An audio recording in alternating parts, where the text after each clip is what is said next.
It is convenient and perhaps comforting to simply deny reality to experiences that people have rather than to grapple with the implications of those experiences. We stick convenient labels on certain phenomena and believe by doing so we have understood and defined those phenomena. Delusion, hallucination, mental illness, drug induced visual or auditory confusion, traumatic triggering of complexes, physical brain damage, confused dream interpretation, PTSD, breakdown of body chemistry, and near death events. There are countless ways we discount experiences that people have. Nonetheless, reports of extraordinary experiences abound worldwide throughout human history.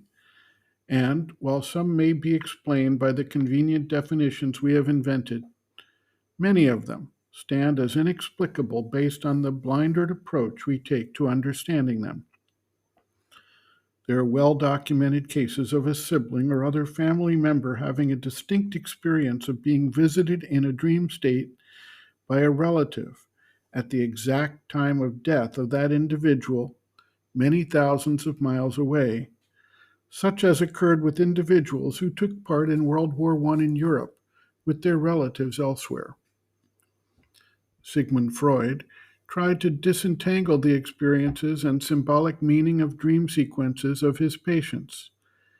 He was limited, however, by his approach of trying to tie everything back to some kind of past event or experience, rather than determining whether there was some larger or broader explanation for at least some of the experiences recounted to him. C.G. Jung took the investigation much farther, as he explored his own experience along with those of his patients. He eventually concluded that certain images or symbols were part of a collective unconscious that was a repository for archetypes that were experienced by large numbers of people, and thus could not be dismissed due to individual trauma, physical damage, or imbalance.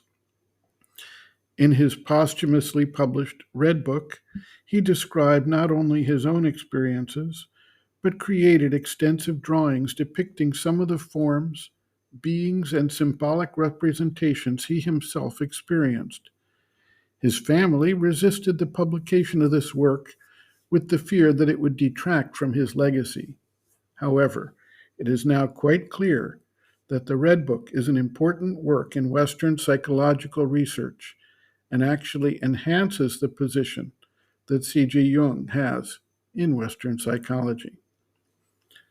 In some cases, visions or experiences become the basis for a religion or a teaching, and those who return with those experiences and communicate them can become guides, leaders, or spiritual healers or shaman.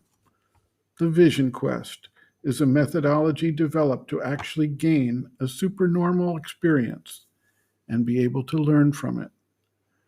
When we recognize that such experiences, whether categorized as misguided or guided, are a common heritage of humanity and are widely spread across all times and societies, we can no longer simply dismiss their occurrence with an attempt to limit or pigeonhole the experience without deeper investigation and insight.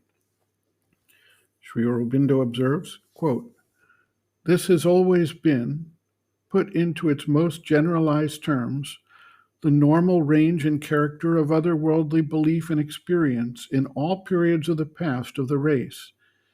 Names and forms differ, but the general features have been strikingly similar in all countries and ages. What exact value are we to put upon these persistent beliefs or upon this mass of supernormal experience?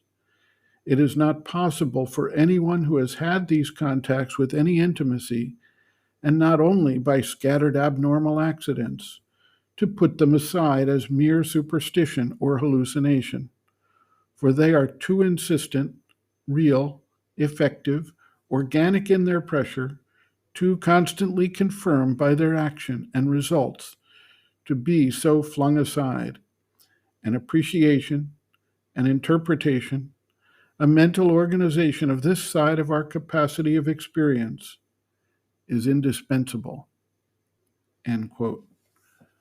Reference Sri Aurobindo and the Mother, The Hidden Forces of Life, Chapter 6, Hidden Worlds and Evolutionary Forces, page 139.